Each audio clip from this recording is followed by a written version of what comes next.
The subject of this telecast is a movie and an historical event. The movie was produced by Warner Brothers. Our Lady of Fatima. We asked Mr. Jack Warner if he would permit us to show a section of that classic film on this particular show. And the graciousness and the immediacy and the spontaneity of his assent has made us indeed his debtor. The historical event is that upon which this particular film was based. And it is of the historical event, first of all, that we would speak before we show you the movie. The event itself might be called almost the birthday of the modern world, because it was on that day that the forces of good and evil seemed to reach their peak. Our modern world, with its great crises, began on the date of October 13th, 1917.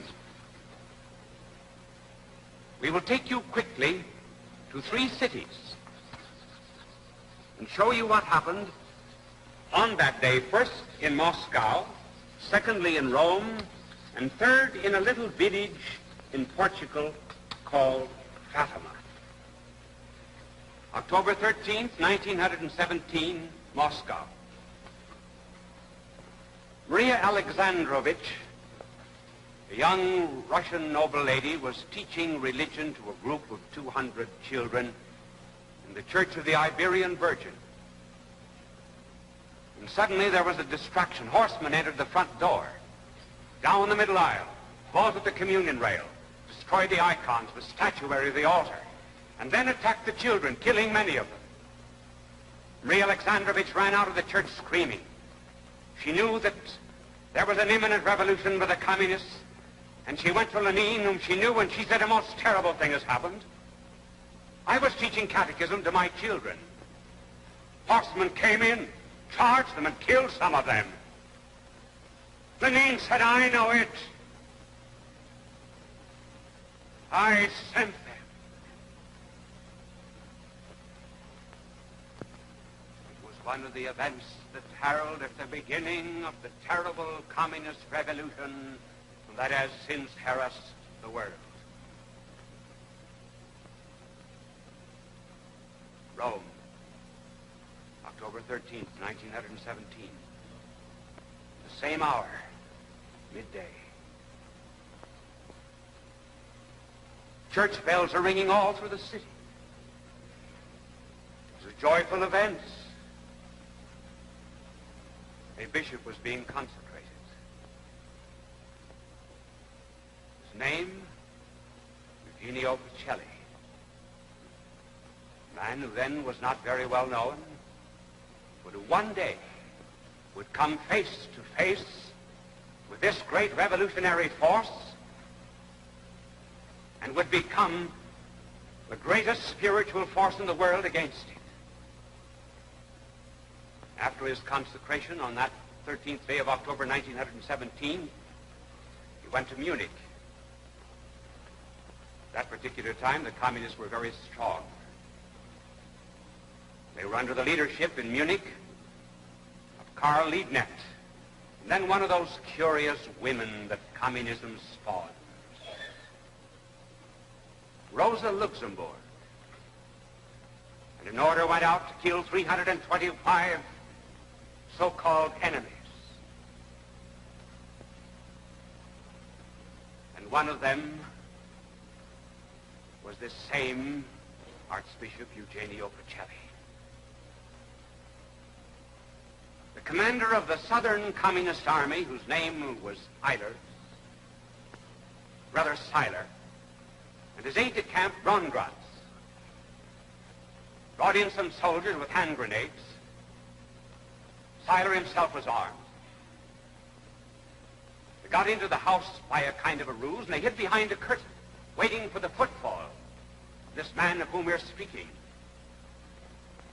And as he walked down the corridor, Siler was hiding behind a curtain. And he threw out his gun to shoot him, and the gun struck the pectoral cross on his breast. Fell to the floor. Archbishop Pacelli reached over and picked it up, handed it back to Siler, said, "Here's your gun. Kill him if you wish. I am only interested in the souls of my people." Siler and Von Grantz went back, and they were unable to explain why they did not get their man. They could not explain why they were haunted by that lean figure. There was only one thing they did know, and that was that from that time on, that man would be afraid of absolutely nothing in all the world. And that man became Pius XII.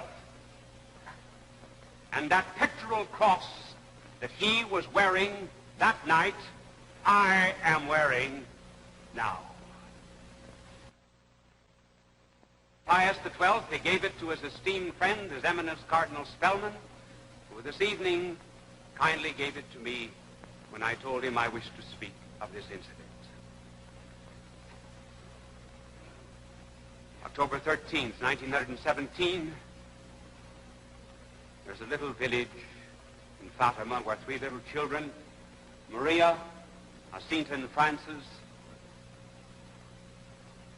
were gathered expecting a revelation. They had said that Mary, the Mother of God, had appeared to them. It was not surprising, of course, if she had. It might very well have been. The Lord came through her. Through her, he worked his first miracle. And then from the cross, he commended us all to her with his kind words, "Behold thy mother." The children said that the lady had appeared to her before, appeared to them before on the 13th of April, and May and June, July, 19th of August, and the 13th of September. And in the course of the revelation, something very interesting was said, which goes to show there's something more important in this world than politics. It was said by the lady that this world war will end in a little over another year. Now remember the date, October 13th, 1917. We went to war that year on Good Friday, our country. The war did end in a little over another year on the 11th of November, 1918. And then the lady told the children to tell the world that there would come a great era of peace to the world if the world would only return to God. And Russia would be converted. But, she said, if the world does not return to God, at the close of the next pontificate, that is to say in the year 1936, there will be the beginnings of a second world war in Spain. So evidently heaven regarded that civil war as the beginning of World War II. And then she said, but to prevent it, I ask that men do penance and prayer and return again to God. If they do not do penance, there will come World War II, which will be more terrible than World War I. Nations will be destroyed, cities blotted out, the good will suffer persecution, Russia will spread its errors and persecution throughout the world, and the Holy Father himself will suffer much. And then she gave a word of hope, but in the end, God will triumph. The Second World War need not have come. It was unnecessary. Wars are not just made by politics. Wars are crises and judgments that come upon us because of the way we live. But there had to be some sign that this revelation was true. And 70,000 people gathered at Fatima this particular day with the children. Now, what is interesting is that most of them were unbelievers.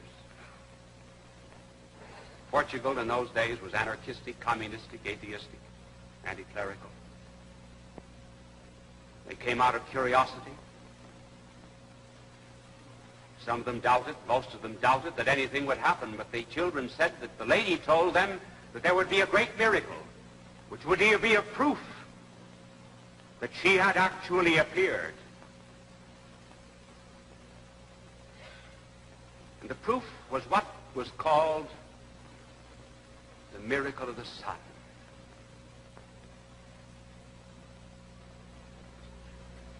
The sun, according to the testimony of these 70,000 people, and also according to the testimony of the atheistic, anarchistic newspapers, which I read and which indeed were very interesting, because they said, this actually happened, but we hope that nobody will interpret it in a divine way.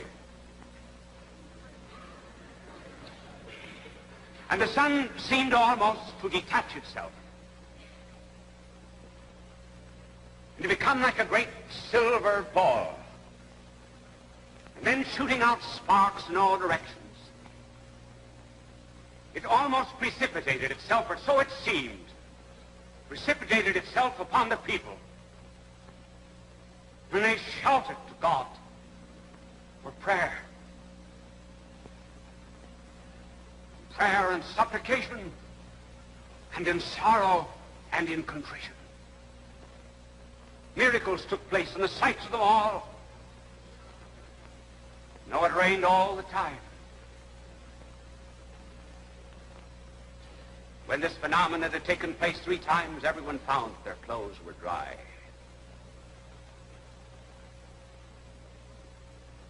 From that time on, Fatima became kind of a gathering place of all of the people of the world who believed that peace was made somewhere else than at the tables of politicians. Namely, peace was made by prayer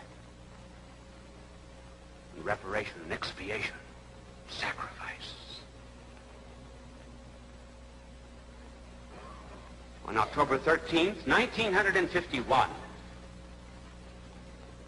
I was at Fatima, and there were 1 million people. They gathered the night before, and all night long it rained. None of those cold rains on one of these Portuguese mountaintops. But they stood and they knelt and they prayed for the peace of the world. I stayed with them till 3 o'clock, and I was one of the few that had a cot. I went in and laid down. I was tired. But you could not sleep. The luxury of a cot. And here are 1 million people, most of whom have walked 50, 75, and 100 miles over during several days in order to do penance. So the only thing to do was to get out of bed and pray with them through the night. And then the next morning, pray for the peace of the world.